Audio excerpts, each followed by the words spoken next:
Сәлеметсіздер ме, құрметті ұстаздар және бірінші сынып оқушылары. Ана тілі сабағына қош келдіңіздер.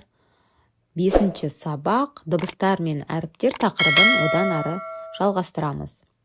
Сабақты бастамас бұрын мынандай жұмбақ жасырғым келіп отыр. Кәне жауабын тауып көрейікші. Мінсем төменге зу етем, өрлесем оны өзім сүйретем. Бұл не деп ойлайсыңдар? Әрине, шана. Шанамен төмен қарай сырғанаймыз, ал сырғанау үшін жоғарға оны сүйретеміз. Ендеше оқулығымыздағы бірінші жаттығуға қарайық. Суретке қарап, қысқы ойындар туралы әңгімеле. Мына суретке қарап отырсақ, балалар, қандай қысқы ойынды көруімізге болады? Және бұдан да басқа сендер қандай қысқы ойындарды білесіңдер? Бұл суретте балалар шанамен сырғанап жүр. Сонымен қатар шаңғымен де сырғанайды қысқы уақытта. Ақ қала жасап ойнаймыз, коньки тебеміз, қар атысып ойнаймыз. Яғни қысқы уақытта ойындар өте көп, қызықты.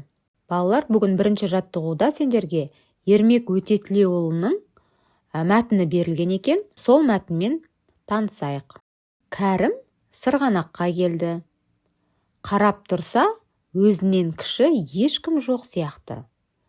Ол төбешік басына көтеріле бастады. Жол тайғақ екен. Мұны байқаған бір бала оны жоғары жетеледі.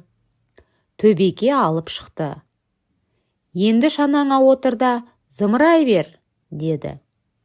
Кәрім жүрексініп біраз тұрып қалды. Сәлден соң шанасымен төмен қарай заулай жөнелді. Балалар, мәтіннің ішіндегі жүрексініп деген сөзіміз қорқу деген мағынаны білдіреді екен. Мәтін бойынша мынандай сұрақтарға жауап беріп көріңдерші. Мәтінде кімдер бар? Мәтінде Кәрім мен балалар бар. Кәрім қайда келді? Кәрім сырғанақ тебуге келді. Кәрім келгеннен кейін нені байқады? Ол өзінен кіші ешкім жоқ екендігін байқады. Кәрім неге тұрып қалды? Өйткені ол бастапқыда биіктен сырғанауға сәл қорқақтап тұрды. Балалар, осы мәтіннің ішінен Кәрімнің сырғанаққа келгені туралы бөлікті тауып оқиықшы. Кәнеке өзімізді тексерейік. Кәрім сырғанаққа келді. Қарап тұрса, өзінен кіші ешкім жоқ сияқты. Ол төбешік басына көтеріле бастады. Енді оқулығымыздағы 3-ші жаттығуға назар аударайық. Әріптерден қыс айларының аттарын құра, оларды ретімен ата. Біріншісінде А дыбысынан басталу керек деп көрсетіп тұр.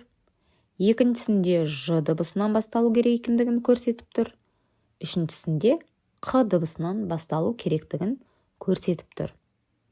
Кәнеке өзімізді тексеріп көрейік. Дұрыс. Бірінші сөзіміз ол ақпан, екінші желтоқсан және де қаңтар сөздері. Бұл қыс айлары, балалар. Енді осы қыс айларын ретімен атап көрейікші. Жақсы. Ең бірінші желтоқсан, одан кейін қаңтар және де ақпан қыс айлары. Оқулықтағы тапсырмамыз аяқталғаннан кейін дәптермен жұмысқа кірісеміз. Дәптерімізде әдеттегідей бірінші тапсырма көркем жазу. Бүгін дауыссыз Г дыбысының бас әріпімен кіші әрпін көркем жазатын боламыз. Екінші тапсырмаға назар аударайық. Екінші тапсырманы жазу үшін оқулықтағы орны ауыстырылып берілген сөздерден сөйлем құрауымыз керек. Бірінші сөйлеміміз: балалар тепті сырғанақ. Бұл дұрыс құрастырылған бе екен, балалар? Киінді олар жылы. Осы сөздерді пайдалана отырып, біз сөйлем құрастыруымыз керек. Ендеше өзімізді тексерейік. Бірінші сөйлеміміз. Балалар сырғанақ тепті. Екіншісі, олар жылы киінді. Енді осы шыққан сөйлемдерімізді дәптерімізге көшіріп жазамыз. Екінші жаттығудың астыңғы жағында бізге тағы да бір тапсырма беріліпті. К дыбысынан басталатын сурет атауларын тауып, оларды боя. Бұл жерде К дыбысынан басталатын қандай суреттер берілген? Дұрыс айтасыңдар.